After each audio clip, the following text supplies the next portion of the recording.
தலைவராவது அப்படின்னு சொல்லலாம்.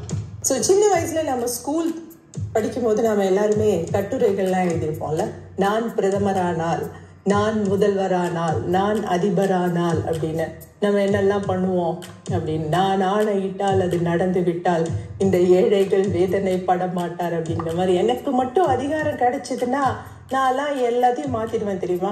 இந்த நாட்டையே நான் சரி பண்ணிடுவேன், இங்க ஊழலே இல்லாம பண்ணிடுவேன், இங்க ஏற்ற தாழ்வுகளே இல்லாம பண்ணிடுவேன் அப்படிலாம் நினைச்சு பார்க்கும்போது அது ரொம்ப. 11ஆம் வகுப்பு பொதுத் தேர்வில் அதிக மதிப்பெண் பெற வாங்கி பயன்படுத்துவீர் சுறா கைட் 2025-26 புதிய பதிப்பு. பக்கங்கள், அதே தரம், தற்போது குறைந்த விலையில். சுறா கைட் அனைத்து புத்தக கடைகளிலும் கிடைக்கும். ஆசிரியர்களின் நம்பிக்கை, மாணவர்களின் எதிர்காலம்.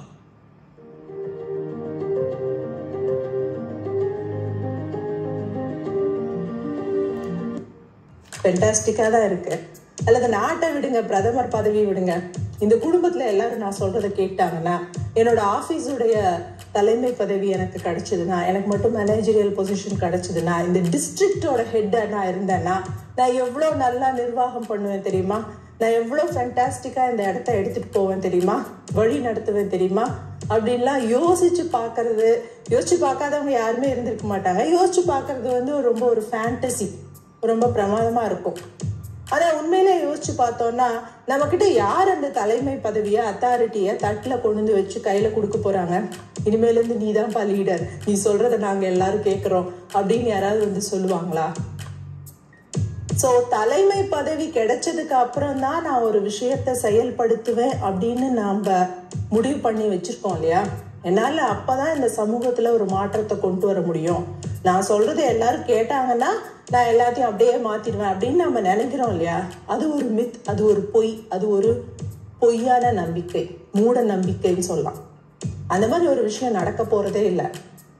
உங்ககிட்ட அந்த தலைமைக்கான தகுதி இருக்கு, நீங்க தலைமை ஏற்க தயாராயிட்டீங்க, நீங்க முன்னாடி போயிட்டீங்க அப்படின்னதுக்கு அப்புறம் தான் மக்களும் இவங்க முன்னாடி போறாங்களே, இவங்க பின்னாடி போலாம் போல இருக்கேன்னு நினைச்சு நம்ம பின்னாடி வருவாங்க.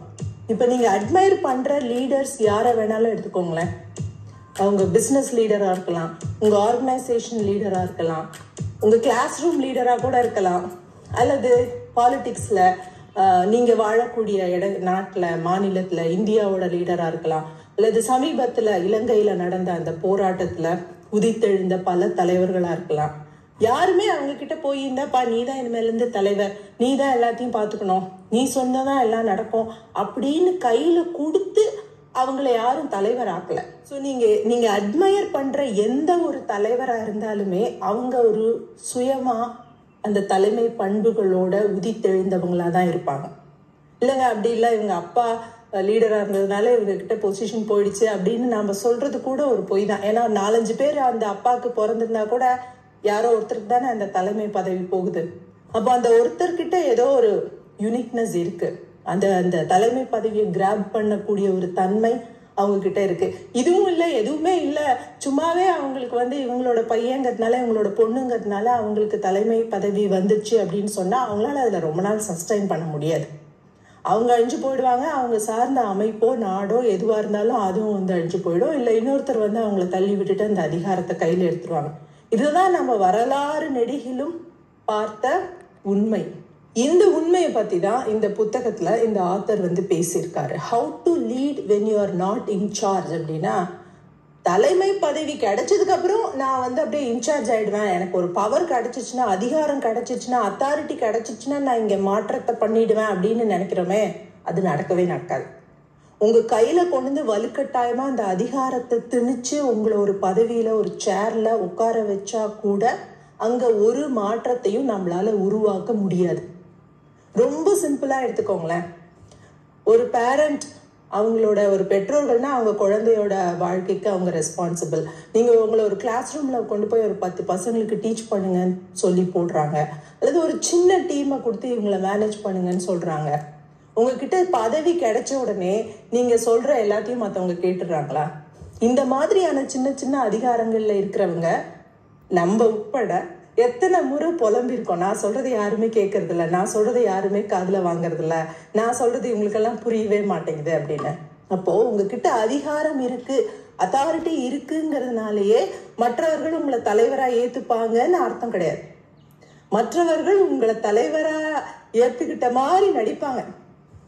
ஆனா எப்படா நீங்க அந்த பக்கம் போவீங்க அப்படின்னு பார்த்துட்டே இருப்பாங்க, இல்ல எப்படா உங்களை வீழ்த்தலாம்னு பார்த்துக்கிட்டே இருப்பாங்க, இல்ல அவுட்ரைட்டா நம்மள மூஞ்சிக்கு நேரா இன்சல்ட் பண்ணுவாங்க. If you're an executive who wants to communicate your ideas as powerful leaders and not as shy, timid individuals, you must join our community. அந்த தலைமைத்துவத்துக்கான தகுதி நம்மகிட்ட இல்லைன்னா அந்த சேரோ அந்த பதவியோ அத்தாரிட்டியோ நமக்கு கொடுத்தாலும் கூட நம்மள எந்தெந்த இடத்துல எல்லாம் இன்சல்ட் பண்ண முடியும்னு பார்த்துக்கிட்டே இருப்பாங்க. ஸோ தலைமை பதவி என்பது கிடைக்கிறதுனால மட்டுமே ஒருத்தர் லீடராக முடியாது. ஒருத்தர் லீடரான பிறகு அவருக்கு அதுக்கான தகுதி இருக்குன்னு அவர் ப்ரூவ் பண்ண பிறகு அந்த தலைமை பதவி அவங்களுக்கு தானாகவே தேடி வரும். இதுதான் உலகம் பூரா நடந்திருக்கு, எல்லா துறைகளிலும் நடந்திருக்கு, வரலாறு நெடுகிலும் நடந்திருக்கு. அப்படிங்கிறத பத்தி தான் ஆத்தர் முதல்ல இந்த புக்ல எக்ஸ்பிளைன் பண்றாரு. ஸோ நீங்க தலைவர் ஆகணும்னு சொன்னா உங்ககிட்ட பதவி இருக்கா இல்லையா, சேர் இருக்கா இல்லையா அப்படிங்கிறத விட அந்த தலைமை பதவிக்கான தைரியம் இருக்கா இல்லையாங்கிறது முதல் விஷயம். ரெண்டாவது விஷயம், அதுக்கான ஆளுமை திறன் இருக்கா இல்லையாங்க. ஸோ இந்த ஆளுமை திறன் இல்லாதவங்க கிட்ட, தைரியம் இல்லாதவங்க கிட்ட நம்ம என்னதான் ஒரு பதவியை கொடுத்து அதிகாரத்தை கொடுத்து நீ தான் இன்சார்ஜ் அப்படின்னு சொல்லி கொண்டு போய் உட்கார வச்சாலும் அவங்களால அங்கே ஒரு காரியத்தையும் நிகழ்த்திட முடியாது, எந்த மாற்றத்தையும் கொண்டு வர முடியாது. ஸோ ஆனால் அவங்க என்ன செஞ்சுட்டு இருப்பாங்கன்னா பிளேம் பண்ணிக்கிட்டே இருப்பாங்க. இந்த இடத்துல எந்த விஷயமும் நடக்காம இருக்கிறதுக்கு காரணம் இவங்க நான் சொன்னா கேட்க மாட்டேங்கிறாங்க, இந்த விஷயம் ஸ்ட்ரெயிட்டா இல்லை, என்கிட்ட அந்த ஒரு ரிசோர்ஸ் இல்லை, இந்த பணம் என்கிட்ட இல்லை, இந்த விஷயம் என்கிட்ட இல்லை அப்படின்னு எதையாவது பிளேம் பண்ணிக்கிட்டே இருப்பாங்க. ஸோ இந்த பிளேம் பண்ணிக்கிட்டே இருக்கிறதுக்கு ஒரு லீடர் எதுக்கு? பிளேம் பண்ணிக்கிட்டே இருக்கு, இது மட்டும் இல்லை, இது இல்லை, அது இல்லை, இது இல்லைன்னு சொல்லிட்டு இருக்கிறவங்கள நான் ஏன் லீடராக ஏற்றுக்கணும்? அது எனக்கே தெரியுமே. இந்த இது இல்லாத இடத்துல, அது இல்லாத இடத்துல, இந்த பிரச்சனை இருக்கிற இடத்துல, அந்த பிரச்சனை இருக்கிற இடத்துல ஒரு சொல்யூஷனை, ஒரு மாற்றத்தை, ஒரு தீர்வை முன் வச்சு அந்த தீர்வை நோக்கிய பயணத்துல எல்லாரையும் இணைச்சு கூட்டிக்கிட்டு தைரியமா முன்னாடி போற யாரோ அவர் தான் லீடர். அங்க பிரச்சனை இருக்குங்கிறதும், அங்க ரிசோர்சஸ் இல்லைங்கிறதும், அங்க ஒரு குறைபாடு இருக்குங்கிறதும் எல்லாருக்கும் தெரியும். அதை சொல்றதுக்கு ஒரு லீடர் எதுக்கு? அதுக்கான சொல்யூஷனை அந்த பிரச்சனை இருக்கும் பொழுதே அந்த இடத்துல இயங்கக்கூடிய திறமை உள்ளவர் யாரோ அவங்களதானே நான் லீடரா எடுத்துக்கணும். ஸோ சாஞ்சு உட்காந்துக்கிட்டு இது பிரச்சனை, அது பிரச்சனை, இங்க தப்பு, அங்க தப்பு அப்படின்னு சொல்லிக்கிட்டு இருக்கிறவங்க லீடர் இல்லை. அந்த பிரச்சனைக்கான சொல்யூஷனை, ஒரு தீர்வை முன் வச்சு அந்த இடத்துல ஒரு மாற்றத்தை ஏற்படுத்த முடியும் அப்படிங்கிற நம்பிக்கையோடையும் தைரியத்தோடையும் நம்ம முன்னாடி நடக்க ஆரம்பிச்சிட்டோம்னா நமக்கு எந்த ஒரு அத்தாரிட்டியும் தேவையில்லை, எந்த சேரும் தேவையில்லை. நம்ம நடக்க நடக்க நம்ம மேல வெளிச்சம் வரும், நம்ம சுத்தி இருக்கிறவங்க அதை பார்க்க ஆரம்பிப்பாங்க, கவனிக்க ஆரம்பிப்பாங்க. நீங்க தான் தலைவர் அப்படிங்கிறத அந்த இடத்துல நீங்க சொல்லாமலே அந்த இடத்துல எஸ்டாப்ளிஷ் ஆயிடும், மற்றவங்க நம்மளை ஃபாலோ பண்ண ஆரம்பிப்பாங்க. ஸோ நான் முன்னமே சொன்ன மாதிரி நீங்க அட்மையர் பண்ற எந்த ஒரு தலைவரை பத்தி வேணாலும் நீங்க யோசிச்சு பாருங்க. அவங்கெல்லாம் அப்படியே உட்காந்துக்கிட்டு பிரச்சனை பிரச்சனை பிரச்சனை, இவனாலதான் நடக்கலாம், அவனாலதான் நடக்கலாம் அப்படின்னு சொல்லிக்கிட்டே இருக்கவங்களா இருந்திருக்க மாட்டாங்க. ஏதோ ஒரு தீர்வை எடுத்துக்கிட்டு முன்னால போனவங்களா இருந்திருப்பாங்க. அதை அவங்க நடக்க ஆரம்பிக்கிற அந்த தருணத்துல, அவங்க அந்த போராட்ட களத்துக்கு போன அந்த தருணத்துல அவங்க கிட்ட எல்லா அதிகாரமும் இருந்திருக்குமா? அவங்களுக்கு யாராவது நீதாப்பா இது அப்படின்னு டைட்டில் ஏதாவது கொடுத்து வச்சிருப்பாங்களா? நீ சொன்னா நாங்க எல்லாம் கேட்கறப்பா அப்படின்னு 2000 பேர் பின்னாடி இருந்திருப்பாங்களான்னா இருந்திருக்க மாட்டாங்க. அப்படி யாருமே இல்லாத சமயத்திலையும் யாரு முன்னோக்கி தைரியத்தோட நடக்கிறாங்களோ, யாரு தன் கூட இருக்கிற மக்களை இன்ஃப்ளூயன்ஸ் பண்ணி அவங்க மேல ஒரு ஆளுமை செலுத்தி நடக்கிறாங்களோ அவங்க பின்னால லீடர் ஆயிருப்பாங்க. ஸோ நம்ம என்ன நினைக்கிறோம், எனக்கு அதிகாரம் வந்தா நான் ஒரு தலைவரானா நான் மாற்றத்தை கொண்டு வந்துருவேன் அப்படின்னு இல்லை. அந்த அதிகாரத்தை நோக்கிய, அந்த மாற்றத்தை நோக்கிய நாம பயணத்தை நாம தொடங்கினதுக்கு அப்புறம் தான் நாம ஒரு லீடர்னே மற்றவங்க நம்புவாங்க. அவங்க நம்பாம போனா நம்மகிட்ட எந்த பதவி இருந்தாலும், எந்த சேர் இருந்தாலும் நம்ம லீடர் கிடையாது. நம்ம எந்த டீமை லீட் பண்றோமோ அவங்க மேல நம்மளால ஆளுமை செலுத்த முடியலன்னா நம்ம ஒரு போலி லீடர், ஒரு குவாக். இன்னைக்கு நான் இந்த வீடியோவை ரெக்கார்ட் பண்ணிட்டு இருக்கிற இந்த நாள் மார்ட்டின் லூத்தர் கிங் டே. ஆத்தரும் 3 எக்ஸாம்பிள்ஸை கொடுத்துருக்காரு. Martin Luther King, Nelson Mandela, Mahatma Gandhi.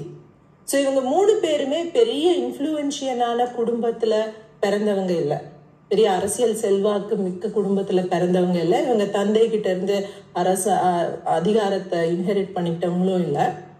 இவங்க 3 பேர்கிட்டயுமே யாருமே வந்து ஒரு தட்டுல அதிகாரத்தை வச்சுட்டு இந்தாப்பா இனில இருந்து நீ நாட்டை நீதான்ப்பா வழி நடத்தணும் அப்படின்னு காந்தி கிட்ட யாரும் கொடுக்கல. இனில இருந்து இந்த ஆப்பிரிக்க மண்ணில் நிலவர அப்பார்டைட், இந்த நிறவெறிக்கு எதிரான இந்த போராட்டத்தை நீதான் முன்னெடுக்கணும் அப்படின்னு நெல்சன் மண்டேலாட்ட வந்து யாரும் கொடுக்கல. ஆனா இன்னைக்கு உலகம் பூராவுமே காந்தி பிறந்த நாள நான் வயலன்ஸ் டேவா கொண்டாடுறாங்க. இந்த உலகம் பூராவையும் அவரால் எப்படி இன்ஃப்ளூயன்ஸ் பண்ண முடிஞ்சது? அவர் கையில அதிகாரம் கொடுக்கப்பட்டதால அல்ல. இன்னும் சொல்ல போனா அவர் இந்தியாவுடைய எந்த அரசியல் அதிகார பதவிகளிலும் இல்லாதவர், அவர் என்னைக்குமே இருந்ததில்லை. அப்படி இருந்தும் கூட எப்படி அவரால் இன்ஃப்ளூயன்ஸ் பண்ண முடிஞ்சது? ஸோ மார்ட்டின் லூத்தர் கிங் கையில யாரும் கொண்டு வந்து கொடுக்கல, இன்னில இருந்து நீங்க தான் கருப்பின மக்களுக்கு வழிகாட்டியா இருக்கணும் அப்படின்னு. அதெல்லாம் சினிமாவில் தானே நடக்கும். ஸோ அவங்க எல்லாருமே, இவங்க மட்டும் இல்லை, நீங்க எந்த தலைவரை எடுத்துக்கிட்டாலுமே அவங்க எல்லாருமே அவங்க கையில அதிகாரம்